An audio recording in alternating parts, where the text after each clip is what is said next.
JDU की तरफ से भी हमारे साथ प्रवक्ता यहां पर बैठे हुए सत्य प्रकाश मिश्र जी। मिश्रा जी बताइए, नीतीश बाबू पटना में तो उनको होस्ट करते हैं, लेकिन जब इस तरह की कवायद वो करते हैं, केसीआर की तमाम मुख्यमंत्रियों को बुलाएं, इसमें पिनराई विजयन भी शामिल हुए हैं, नीतीश बाबू ने दूरी बना ली, कांग्रेस के साथ सरकार चलाने की मजबूरी आड़े आ गई क्या? सत्य जी। अंजना जी, पहले तो मैं आपका शुक्रिया अदा करूंगा कि आप लगातार विपक्ष की एकजुटता पर आज तक पे कार्यक्रम चला रही हैं।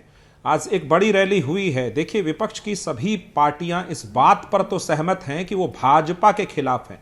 कुछ कुछ पार्टियां ऐसी हैं जो राज्यों की राजनीति को ध्यान में रखकर वो कांग्रेस से भी दूरी बना रही हैं।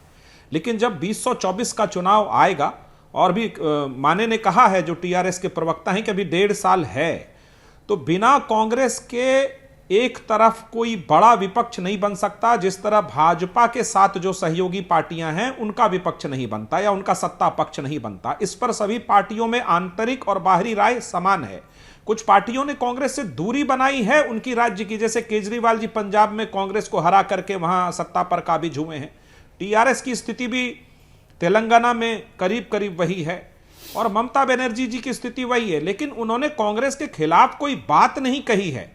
तो ये सर्वविदित तथ्य है कि सबको पता है कि भारतीय जनता पार्टी के खिलाफ पिछले चुनाव में 63% वोट करीब उसके खिलाफ हैं, और सहयोगी दल जो उनके साथ थी पिछले चुनाव में, अकाली दल, जनता दल यूनाइटेड, शिवसेना, वो करीब करीब साथ छोड़कर जा चुकी हैं। तो रही बात कि विपक्ष की एकता और एकजुटता के प्रति कांग्रेस के साथ ही समग्र रूप में आशान्वित है, और यह विपक्ष का सबसे एकजुट होने का आधार है कि भारतीय जनता पार्टी और उसके सहयोगी गठबंधन के खिलाफ 63% वोट का होना, और जो सरकार जनधन खातों से 8 साल पूर्व शुरू हुई थी, जो सत्य जी कह रहे हैं उस पर माने साहब आपका पॉलिटिकल कमेंट है। उसके बाद आ रही हूं वारिस जी और अजय आलोक जी। ठीक है सर, एक सेकंड जल्दी से। मिस्टर माने, आप समझे, मैं जो सवाल पूछ रही थी वो आपको बता रहे हैं कि अगर 38% प्लस वोट्स बीजेपी को आया है, बाकी का विपक्ष का वोट है, तो उसको एकजुट करने के लिए कांग्रेस के माइनस कांग्रेस वो एक विकल्प नहीं देख रहे हैं। कोहली साहब इसके बाद आ रही हो, थोड़ा सा रुक जाइए सर। वो जेडीयू का इक्वेशन है जो डिनाई नहीं कर सकते। पर अभी 2024 से पहले थोड़े राज्यों के चुनाव है, यहाँ पे जिस तरह से तेलंगाना का भी चुनाव है, और जहाँ पे हम सीरियसली फाइट कर रहे हैं, कंटेस्ट कर रहे हैं, और हम अभी तक 2 चुनाव भी सिंगल जीते हुए। पर 2024 जो है वो अलग बात है अंजना जी, क्योंकि आज सरकार में जो है भारतीय जनता पार्टी है, और हम मानते हैं कि वो पूरी तरह से फेल हो गए, तो हम वो मुद्दा उठाएंगे। क्यों हम कांग्रेस को मुद्दा बनाकर या कांग्रेस के साथ जाकर कांग्रेस को अपोज भी क्यों नहीं करेंगे? क्योंकि कांग्रेस आज रूलिंग में नहीं है, और at the same time Congress की जरूरत भी अभी हमें नहीं है। तो हम आज बिल्कुल टारगेट करेंगे जो सरकार में है और वो विफल हुए, और वो मोदी जी है, उनकी सरकार है, उनके जो फेलियर्स है वो पॉइंट आउट करेंगे। पोस्ट पोल अलायंसेस बहुत सारे होंगे, आपको भी मालूम है। आपने जिस तरह से कहा नंबर्स या पॉलिटिकल डायनामिक्स, वो 1.5 साल पहले नहीं होते अंजना जी, वो कभी एक दिन पहले भी होते हैं जब चुनाव आने को है। पर अभी ठीक है वारिस पठान जी, मैं लौट रही हूं सर। वारिस पठान जी, अब आपका क्या होगा? पीएम तो कह रहे हैं 80+20 का फॉर्मूला खोज रहे हैं वो, तो अब तो वो कह रहे हैं कि हमें मुस्लिमों के खिलाफ हमारे प्रवक्ता ना बोले। वो पीएम एक मतलब सबका साथ सबका विकास सबका विश्वास में वो कह रहे हैं कि आप उनको भी रीच आउट कीजिए, वो तो 80+20 कह रहे हैं। अब क्या करिएगा आप? हरा रंग। अंजना जी, आपने इंग्लिश के अंदर प्रोवर्ब कहावत सुनी है ना? हाँ। आपने इंग्लिश के अंदर एक कहावत प्रोवर्ब सुना है ना, action speaks louder than words. यहां तो एक्शन कुछ है ही नहीं, नील, ओनली वर्ड्स, जुमला और रेटोरिक ही है। मोदी जी ने पहली बार थोड़ी कहा, मोदी जी तो हमेशा कहते हैं ये। जब ट्रिपल तलाक का मामला आया था, मोदी जी ने क्या कहा था? मुसलमान औरतें मेरी बहन है। मगर वही मुसलमान बहन को, उनकी बेटियों को जब कॉलेज और स्कूल में हिजाब पहनकर जाना था, तब मोदी जी ने रोका नहीं। कॉलेज उनके नहीं, फुट सोल्जर्स उनकी बात सुनते नहीं। ये विश्व Hindu Parishad, Bajrang Dal, RSS. Fact check, college नहीं स्कूल।